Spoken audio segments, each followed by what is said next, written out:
Now let's look at what happens when we add organometallic reagents to carboxylic acid derivatives.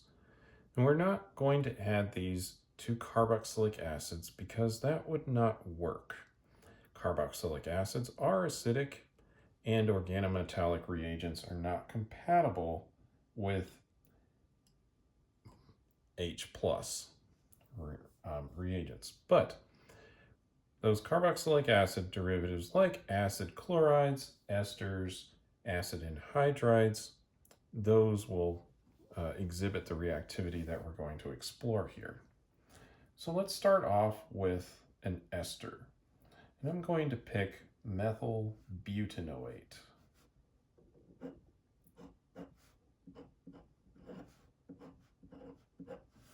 So here we have an ester, and let's react it with methyl lithium.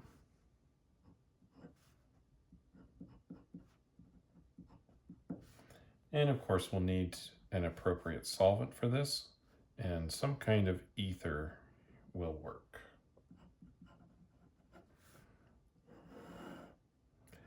And you may wish to have a lower temperature, but this reaction is going to go quickly otherwise.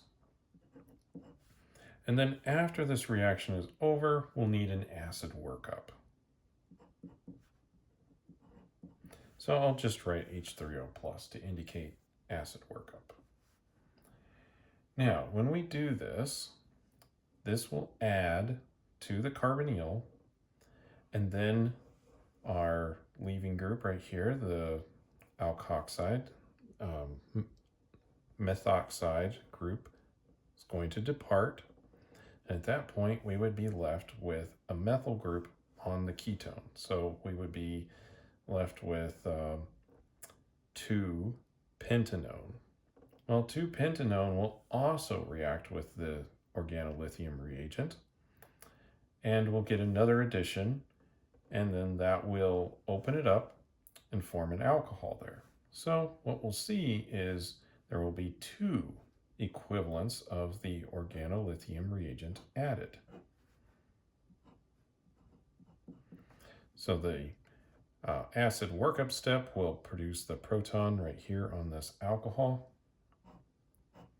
And we're going to have these 2 methyl groups added to that carbonyl.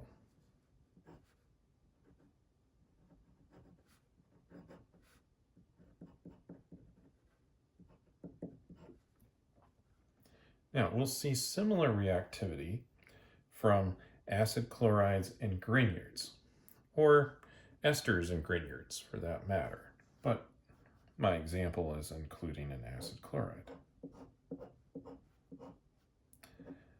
So we'll have benzoyl chloride, and if we add some Grignard to it, let's go with the ethyl magnesium bromide.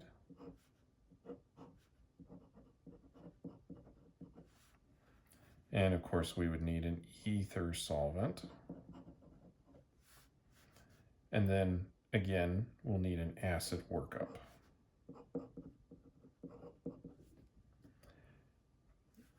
For this reaction, we will also be adding 2 equivalents of the Grignard, or the organometallic reagent, to the compound, and again forming a tertiary alcohol.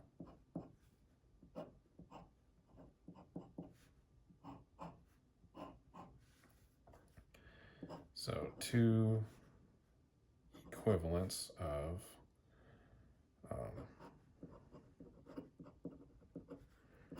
the Grignard added.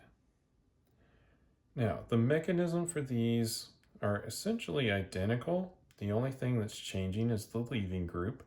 So in this case, we have a chloride that's leaving. In this case, we have a methoxide group that's leaving. So we'll go ahead and go over the mechanism for this process. And once we get halfway, you'll probably recognize the mechanism from previous videos where we had a Grignard attacking a ketone. So we start off with our acid chloride, and our Grignard reagent will attack the ketone, or the carbonyl, I should say.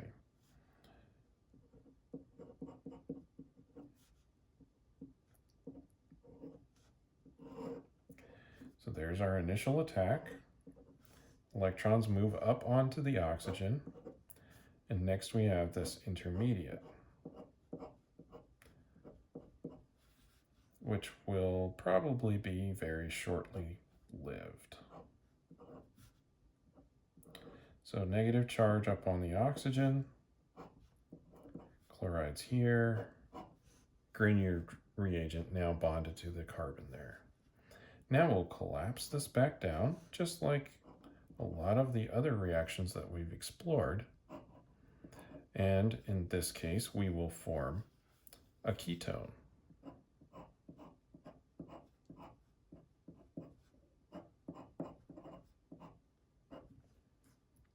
Like so.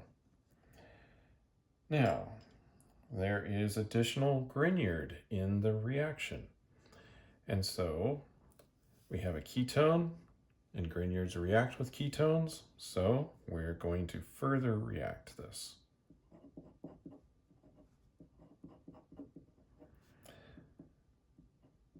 So if we wanted to isolate this material using the Grignard or the alkyl lithium is not the best choice because it will attack that carbonyl. And again, move the electrons up onto the oxygen.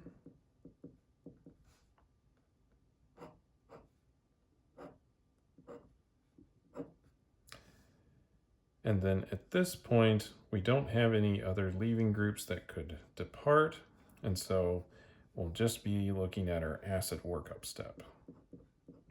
So there's our H+, it's going to bond with it, and then we form our alcohol product.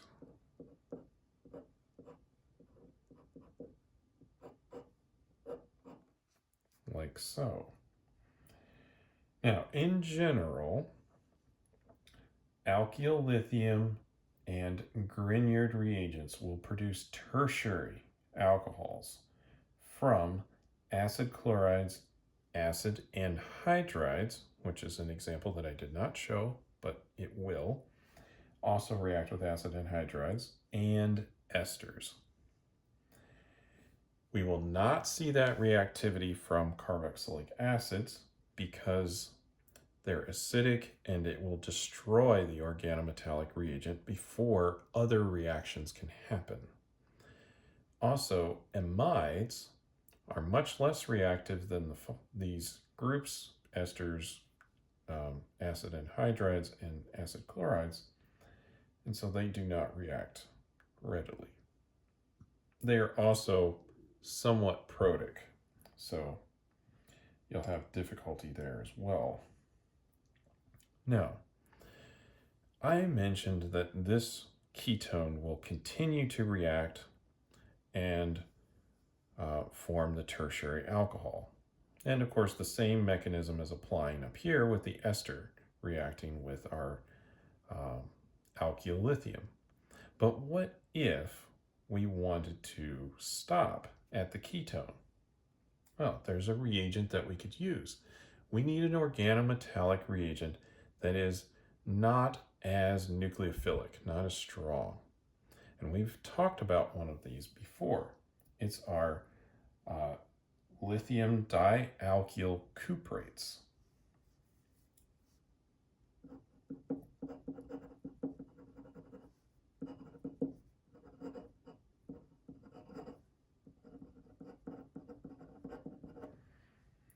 So if we were to choose a lithium dialkyl cuprate, that will react with acid chlorides, the most reactive out of all of these choices that we've delineated that will react with these other more powerful organometallic reagents.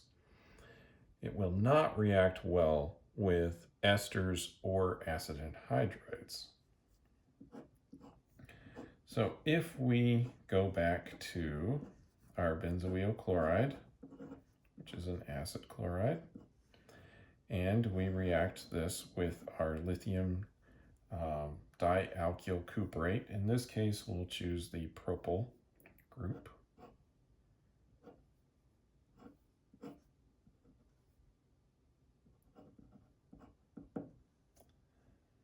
If we redo this reaction, and probably in some ether,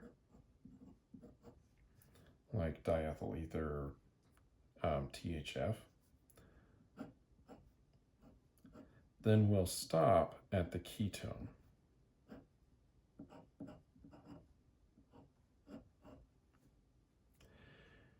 These lithium dialkyl cuprates are just not quite strong enough to directly attack the ketone. Remember, these are things that favored 1,4 addition or Michael addition, either way of saying the same thing, and generally left this ketone alone. So we'll see a similar reactivity here, where we have an addition where there is a good leaving group. This chloride is a good leaving group, so the alkyl group from this cuprate can come in and do that substitution. But further reaction is unlikely. And since they are less reactive, we have more control over what they do. These other reactions with the stronger organometallic reagents, such as the alkyl lithiums and Grignards, will go all the way to a tertiary alcohol, doing 2 additions of whatever organometallic reagent we're using. Here, with the cuprates, we can only attack an acid chloride, which is the more reactive out of the carboxylic acid derivatives, and it will only do 1 addition.